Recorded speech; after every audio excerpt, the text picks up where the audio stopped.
Il ne fait aucun doute que dans notre société dite développée, l'un des ennemis les plus redoutés s'appelle le stress. Rythme rapide et incessant, recherche constante de la performance, souci quotidien de l'image qu'on projette, tous les ingrédients sont réunis pour que le niveau de stress soit élevé. Au cœur des 10 paroles, ce qu'on appelle généralement les 10 commandements, se trouve un principe qui pourrait bien être l'un des remèdes les plus efficaces pour notre monde stressé.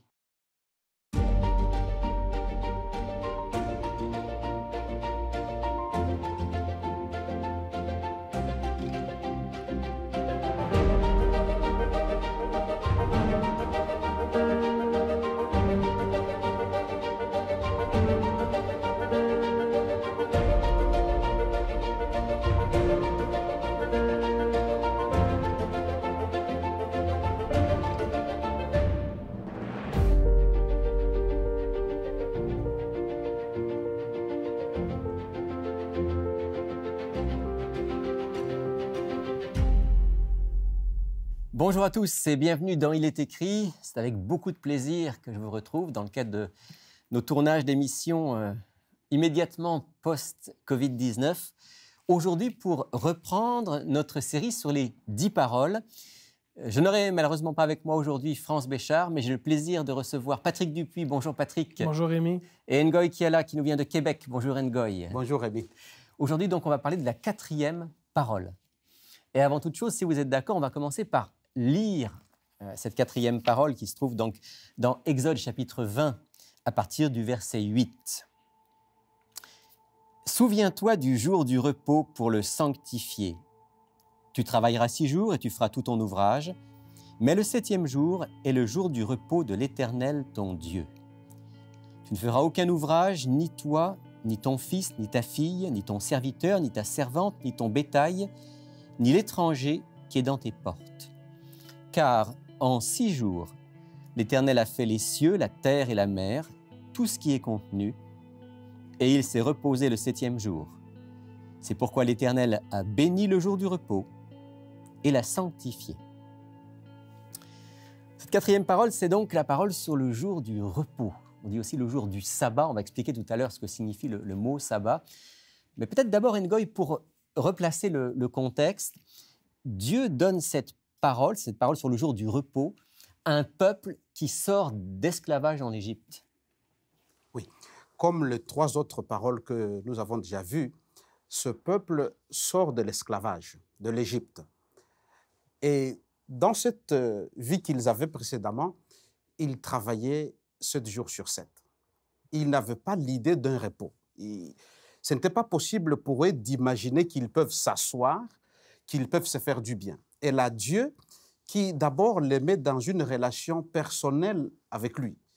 Parce que nous rappelons ici que les premières paroles, c'était « Je suis votre Dieu ». Je suis l'Éternel, ton Dieu, qui t'a fait sortir Exactement. du pays d'Égypte. Donc, il a fait sortir ces gens-là du pays des servitudes et il continue dans cette relation et là, il leur offre un cadeau.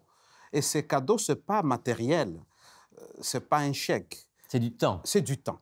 Il leur dit « Maintenant, je vous demande de vous reposer ». Et pour ces esclaves qui avaient passé des décennies à travailler pour des Égyptiens sans arrêt et à leur commande, ça fait quelque chose d'extraordinaire, un bouffée d'oxygène pour dire on peut maintenant se reposer. Je ne sais même pas s'ils avaient bien réalisé ce qui leur arrivait. Vous pouvez imaginer ce que ça représentait. Exactement. Et là, Dieu leur dit, c'est un cadeau que je vous offre pour votre bien. Vous pouvez désormais prendre 24 heures pour vous reposer parce que c'est mon jour à moi que je vous donne pour que vous le mettiez à part. Patrick, on n'est pas dans la situation du peuple d'Israël à cette époque-là, mais est-ce que ça ne résonne pas d'une manière particulière aux gens du 21e siècle, cette histoire de dire pas 7 jours sur 7, on s'arrête une journée? On est beaucoup dans une dynamique aujourd'hui en société, métro, boulot, dodo, un rythme effréné de vie où on a de la difficulté à s'arrêter. Et le sabbat est donné par Dieu comme un moment de répit où, justement, on peut s'arrêter pour passer du temps en famille, du temps avec Dieu et du temps également en introspection et en réflexion sur notre vie spirituelle. Alors, cette journée, on appelle le jour du repos, dans ma version ici, la version seconde. beaucoup de traductions disent le jour du sabbat, parce que dans l'hébreu, c'est donc ce Yom Shabbat. On peut, Ngoï, rappeler rapidement ce que signifie le mot Shabbat, sabbat? Oui, la première chose, c'est d'abord le mot Yom, qui veut dire un jour de 24 heures, un soir et un matin, pour prendre l'expression biblique. Donc, il y a une durée de 24 heures. Mais la notion du Shabbat, c'est le mot littéralement cessation d'activité. Et on peut aussi le traduire par chômage, mais chômage pas dans le sens de manquer d'emploi. Pas le sens négatif. Mais plutôt dans le sens de dire tu as été occupé, comme Patrick le disait, tu as travaillé de façon effrénée. Il est temps que tu puisses te retirer de toutes tes activités, qu'elles soient financières, qu'elles soient manuelles, qu'elles puissent être des préoccupations d'ordre matériel ou autre, pour que tu te retires, pour que tu te tournes vers d'autres choses. Et ici, ces autres choses, c'est Dieu, pour que tu te tournes vers Dieu pendant un temps, pendant 24 heures. C'est une journée de vacances hebdomadaires, mais de vacances avec un but particulier. Le texte dit « pour le sanctifier », certaines traductions vont dire « pour le consacrer ». Comment tu comprends ça, Patrick, consacrer cette journée-là? En fait, au niveau de sanctifier quelque chose, c'est de le mettre à part pour un usage particulier, dans ce cas-ci, un usage saint. Et Dieu est en train de nous donner un commandement. On parle des 10 paroles, on parle du décalogue, on parle également des 10 commandements. Mais il faut comprendre que ce n'est pas une dynamique restrictive de la part de Dieu. Au contraire, quand Dieu donne le sabbat à l'être humain, il le donne parce qu'il sait que le sabbat va faire du bien à l'être humain. Et il donne aussi l'opportunité à l'être humain d'entrer dans une relation beaucoup plus privilégiée avec Dieu parce que Dieu dit, bien, ce temps-là, je veux le consacrer à notre relation. Je t'aime et je veux te donner une opportunité particulière de répondre à cet amour. Et le sabbat est donné dans ce contexte. Et Patrick, là, il y a une objection qui est souvent faite par rapport à ceux qui pensent que ce n'est pas important, cette journée du sabbat. L'objection, généralement, est la suivante, mais finalement, on vit tous les jours avec Dieu. Qu'est-ce qu'on répond à ça? Bien, concrètement, si je prends mon exemple, ben, c'est pas que je pense moins à Dieu les autres jours de la semaine, c'est plutôt que je pense davantage et plus à Dieu le sabbat, parce que le contexte de la journée, les différentes activités auxquelles je m'adonne, la cessation de certaines activités pour donner du temps à d'autres activités, privilégie une réflexion sur Dieu, privilégie un moment de méditation avec Dieu ou de contemplation sur Dieu. Pour donner un exemple qui est plus humain, terre à terre, on va dire, si par exemple j'ai une femme, j'ai des enfants, je suis avec eux tous les jours, je vis avec eux tous les jours et ils sont probablement parmi les plus importants, les personnes les plus importantes de ma vie. Mais si à un moment on m'offre une journée particulière pour être avec ma femme, pour être avec mes enfants, je ne vais pas dire maintenant, de toute façon, je suis tous les jours avec eux, donc je n'ai pas besoin de ça. Au contraire, l'amour que j'ai pour ma femme, l'amour que j'ai pour mes enfants va faire que, avec joie, je vais être au rendez-vous. C'est un petit peu ça, la journée du sabbat. Oui, d'ailleurs, le texte est beaucoup plus précis parce qu'il parle du 7e jour, si tu permets. C'est que ce texte-là veut nous rappeler qu'il y a un jour précis. Et ce jour précis donne l'importance au rendez-vous. Comme tu le disais, si on a un rendez-vous en famille avec son épouse, avec ses enfants, on ne va pas y aller à un autre moment que celui qui a été fixé. Sinon, ce n'est plus un rendez-vous. Et on rate l'occasion de la rencontre ainsi que tous les bienfaits qui sont liés à cette rencontre.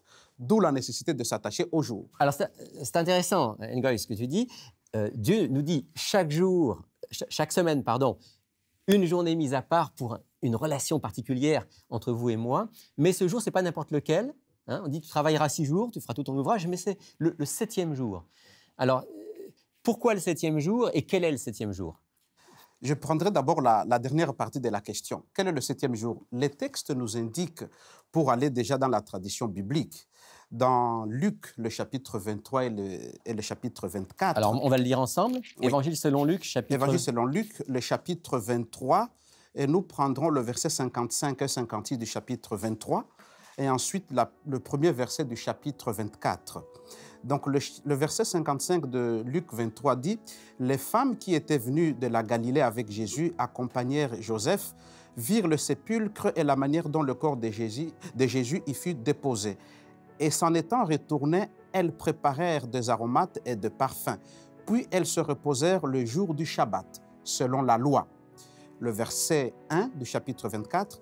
Le premier jour de la semaine, elles se rendirent au sépulcre de grand matin, portant les aromates qu'elles avaient préparés. Matthieu, dans le chapitre 28, le verset 1, il parle aussi du premier jour de la semaine, le jour pendant lequel elles ont apporté les aromates. Or, dans la tradition chrétienne, ou ceux qui pratiquent la religion chrétienne, ils savent que le premier jour, qui était le jour de la résurrection, c'est le dimanche. Absolument. Ce qui fait de cela le samedi, le 7e jour de la semaine. Le jour qui précède, donc. En plus, il y a un autre argument qui est historique. Nous avons la tradition juive qui a cette pratique du Shabbat, qui commence au coucher du soleil le vendredi jusqu'au coucher du soleil le samedi. Et ça a été préservé tout au long des siècles jusqu'à aujourd'hui. Et jusqu'à aujourd'hui. Et d'ailleurs, nous y reviendrons, ça ne veut pas dire que c'est une exclusivité, mais il y a cette preuve historique.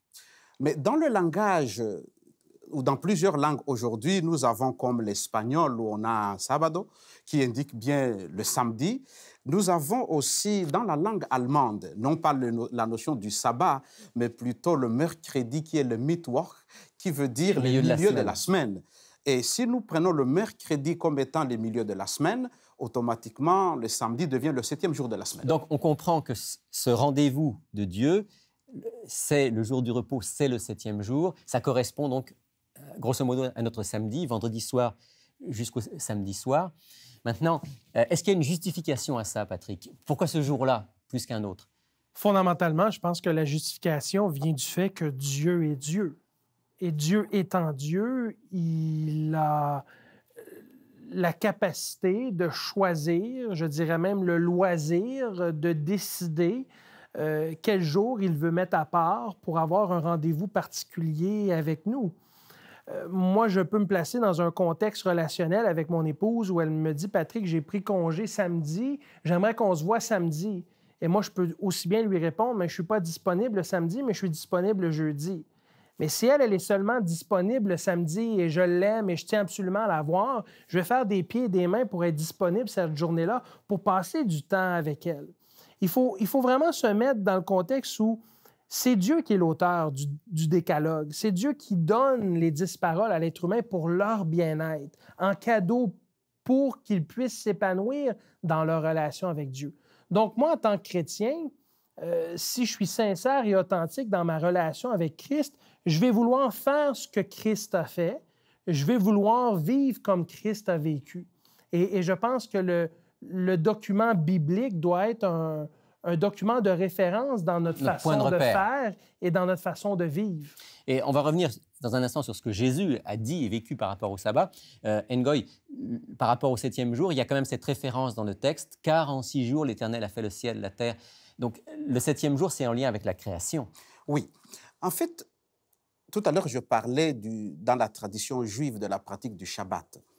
Mais la référence de la 4e parole est la création. Et là, nous sommes dans un contexte universel. Donc, ce n'est pas le sabbat des Juifs. Ce n'est pas le sabbat des Juifs, c'est le sabbat de toute l'humanité. En fait, pour être correct avec le texte, c'est le jour de l'Éternel, de Dieu, qu'il donne à toute l'humanité. Parce que comme Dieu lui-même n'avait pas besoin de se reposer, parce qu'il ne se fatigue pas, il nous offre à nous les humains, qu'il savait que nous serons fatigués avec tous nos travaux que nous avons. Il demande à toute l'humanité d'avoir un moment de pause, de cessation d'activité pour entrer en relation avec lui.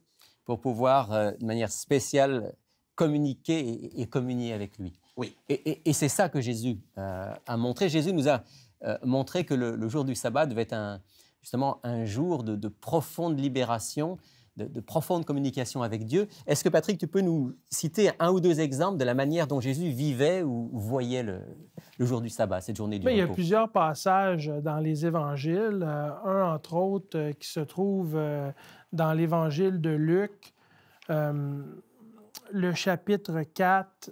Luc chapitre 4? Oui, Luc chapitre 4, le verset 16, qui me semble intéressant à partager avec nos auditeurs.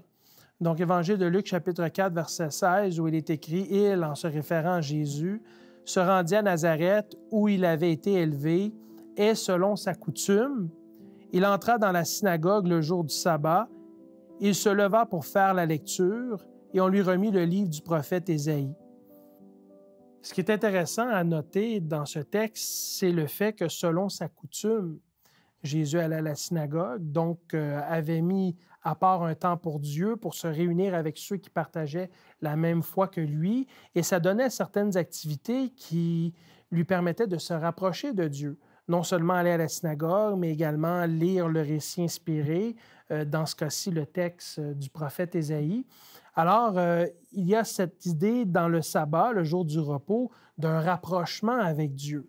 Et Jésus lui-même met cette journée à part, il va rencontrer Dieu et rencontrer aussi d'autres croyants à la synagogue, ce qui correspondrait pour nous à l'Église aujourd'hui. Hein? Exactement. Et malheureusement, à l'époque de Jésus, le sabbat avait été embourbé, si on veut, et la façon dont... La tradition. Exactement. La façon dont la tradition des pharisiens était apportée au peuple, cela avait mis beaucoup de poids sur les épaules du peuple à la façon de vivre le sabbat.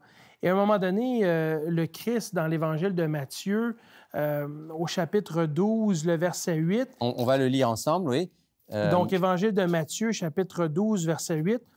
Juste pour donner un peu de contexte, là, Jésus est confronté par les pharisiens sur la façon de mettre en pratique cette journée. Et Jésus va leur répondre au verset 8, « Car le Fils de l'homme est maître du sabbat. » Qu'est-ce que ça veut dire, ça? Le Fils de l'homme est maître du sabbat. Bien, il y a l'élément que Jésus, en fait, est l'instigateur et le créateur, celui qui a mis en place cette journée. Et donc, forcément, parce que c'est lui qui l'a mis en place, il est le meilleur positionné pour être capable d'expliquer... Le meilleur interprète. Comment on peut le vivre. Absolument, absolument. D'ailleurs, le mot là, en grec qui est utilisé pour maître peut aussi être traduit par seigneur, hein, du sabbat. Donc on voit que Jésus nous dit ici, si vous voulez savoir quel est le sens véritable du sabbat et comment le vivre, eh bien, faites référence à ce que moi j'ai enseigné et moi ce que j'ai vécu. Et on va le faire d'une certaine manière la prochaine fois, dans notre prochaine émission, où on va regarder de manière très concrète comment Jésus a vécu le sabbat, pour que ça puisse nous inspirer, nous aussi, dans notre manière de la vivre. Dans le petit temps qui nous reste, avant de terminer cette émission, je pense que ça serait bien qu'on puisse, à titre personnel, donner un petit peu un témoignage de qu'est-ce que représente ce jour du repos, qu'est-ce que représente cette journée du sabbat pour nous, et en quoi est-ce que c'est une journée délicieuse, dit le prophète Ésaïe, Ngoï. Et pour moi, je vis le sabbat d'abord en référence au texte, parce que dans le verset 8 et 9, il est dit « Tu travailleras 6 jours et le 7e jour, tu te reposeras ». Il y a un élément très important, c'est que le sabbat a une signification lorsque j'ai travaillé et que je me suis fatigué. Et cela devient un bien immense lorsque, avec nos agendas qui sont chargés, où nous ne savons plus à quoi donner de la tête, nous sommes très préoccupés et occupés, ça devient une libération de la servitude de toute sorte d'esclavage que nous nous sommes imposés ou que la vie nous impose.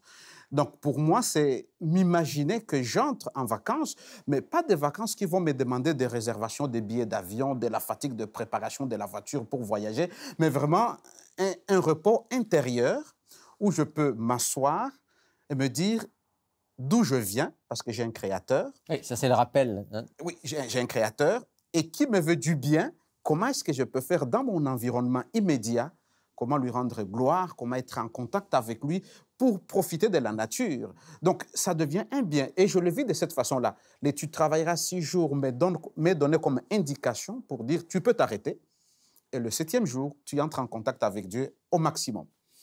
Comment tu vis cette journée particulière, Patrick? Je me sens valorisé dans un monde où, malheureusement, trop souvent, l'être humain est dévalorisé. Je me dis que Dieu n'était pas obligé de s'arrêter le 7e jour parce que Dieu ne fait pas l'expérience de la fatigue, mais il s'est arrêté pour moi parce que j'ai de la valeur à ses yeux et parce que tous les êtres humains ont une valeur inestimable à ses yeux. Et il se dit, je veux passer du temps avec toi. Je suis ton créateur, tu es ma création. Et c'est une façon pour moi de te dire que je t'aime, c'est de t'accorder de mon temps. Et ça, c'est quelque chose qui me fait énormément de bien. Si je peux rajouter un petit mot personnel, je dois avouer que j'aime particulièrement dans la journée du sabbat le début du sabbat, le vendredi soir, où quelque part, mentalement, avec l'aide de Dieu, j'ai appris à décrocher de toutes les activités nombreuses qui sont les miennes dans la semaine. Et vraiment, souvent d'ailleurs avec un peu de musique tranquille, de pouvoir m'asseoir avec mon épouse, parfois avec des amis, et là, rentrer dans cette relation paisible. Le sabbat me fait penser à cette dimension de paix, de tranquillité, de silence, mais de joie. Et je remercie Dieu pour ça. Et on pourrait le remercier ensemble dans la prière en terminant. Est-ce que, Patrick, je peux te demander de prier avec nous? Avec plaisir. Père éternel, on a pris un moment pour discuter d'une journée que tu nous as donnée en cadeau, le sabbat, une journée de repos. Seigneur, on aimerait te demander à tous ceux qui le veulent bien, à tous ceux qui choisissent d'ouvrir leur cœur, que tu puisses nous montrer comment faire de cette journée un moment privilégié avec toi. Aide-nous à faire l'expérience d'une paix plus profonde, d'une joie plus présente et d'un amour inconditionnel qui nous envahit. Seigneur, nous te demandons l'opportunité de vivre les bénédictions du sabbat et nous te le demandons au nom du Christ. Amen. Amen.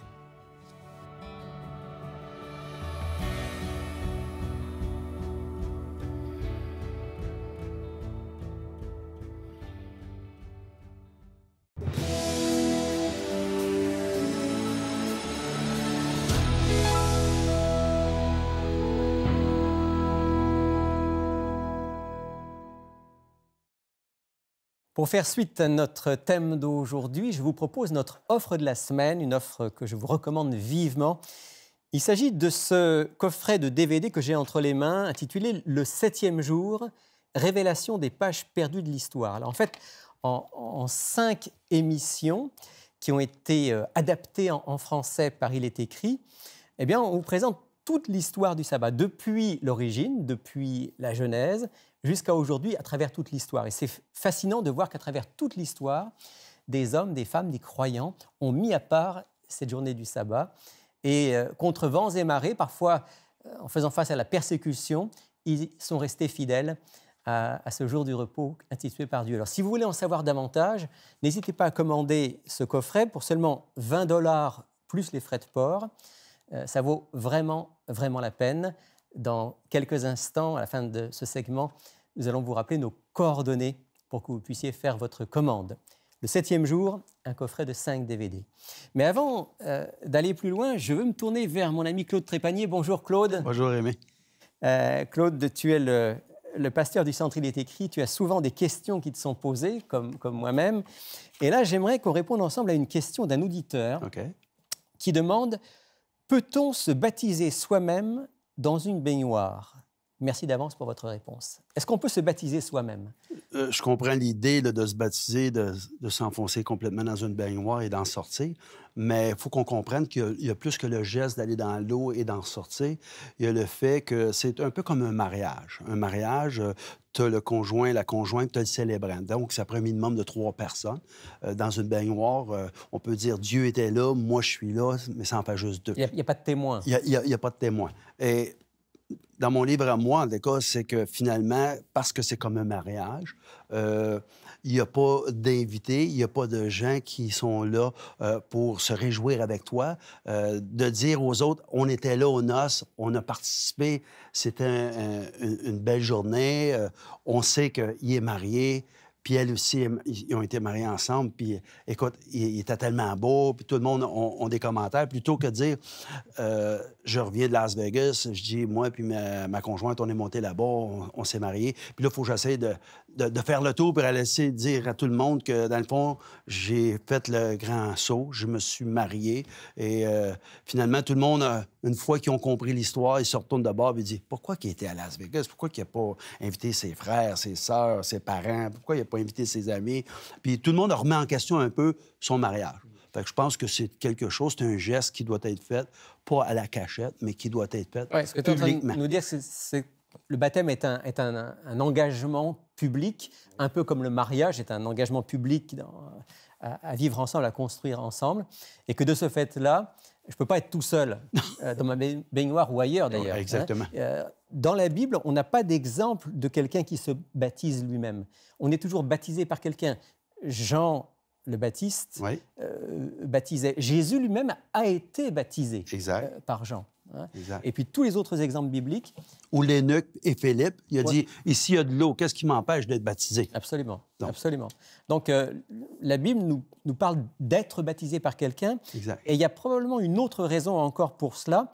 Et je la trouve dans la première lettre de Paul aux Corinthiens au chapitre 12 et au verset 13, où l'apôtre Paul dit « Nous avons tous en effet été baptisés dans un seul esprit pour former un seul corps, soit juif, soit grec, etc. » Donc, tous baptisés dans un seul esprit pour former un seul corps. Autrement dit, quand je suis baptisé, ce n'est pas simplement une affaire entre Dieu et moi, bien sûr c'est entre Dieu et moi, Exact. mais c'est aussi le moment où je deviens membre de ce corps qu'est l'Église et le pasteur ou la personne qui me baptise représente ce corps de Christ qu'est l'Église. Yeah. Et c'est la raison pour laquelle je ne me baptise pas moi-même, ce qui me ferait croire que c'est juste mon affaire entre moi et Dieu, personne n'est concerné. Mais en réalité, je suis aussi maintenant membre de ce corps qu'est l'Église. Oui, et justement, Paul parle du corps qui est le corps du Christ et qu'à la tête de ce corps-là, c'est Christ. Donc, si tout le monde va et se baptise lui-même, mais est-ce qu'il va faire partie du corps? Ou est-ce qu'il va se dire, je suis autosuffisant, je n'ai pas besoin du corps? Et là, on tombe dans une dimension que finalement, on pense qu'on est un île en soi et qu'on n'a pas besoin de fraterniser avec les autres. Puis je pense pas que c'est le but. C'est effectivement pas l'enseignement de la Bible. C'est pas le but de la Bible, c'est pas le but de l'enseignement, puis c'est pas le but que l'amour veut justement se faire comprendre.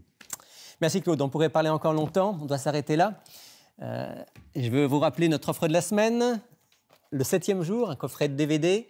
Voici comment l'obtenir.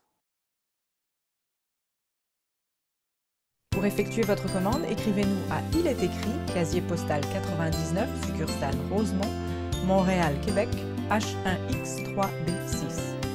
Vous pouvez également passer votre commande sur le web à ilétécrit.tv ou par téléphone au 514-729-3515 dans la région de Montréal et sans frais au 1-866-729-3515 pour l'extérieur de Montréal. Pour connaître nos lieux de rencontre dans la province du Québec et ailleurs au Canada, appelez-nous au 1-866-729-3515 ou visitez le www.sdaqc.org/église au pluriel. C'est la fin de cette émission. Merci beaucoup d'avoir été avec nous aujourd'hui. Rendez-vous la semaine prochaine pour la suite de notre échange sur le thème de la 4e parole, le jour du repos, les aspects pratiques du jour du sabbat. Mais d'ici là, souvenez-vous, il est écrit « L'homme ne vivra pas de pain seulement, mais de toute parole qui sort de la bouche de Dieu. »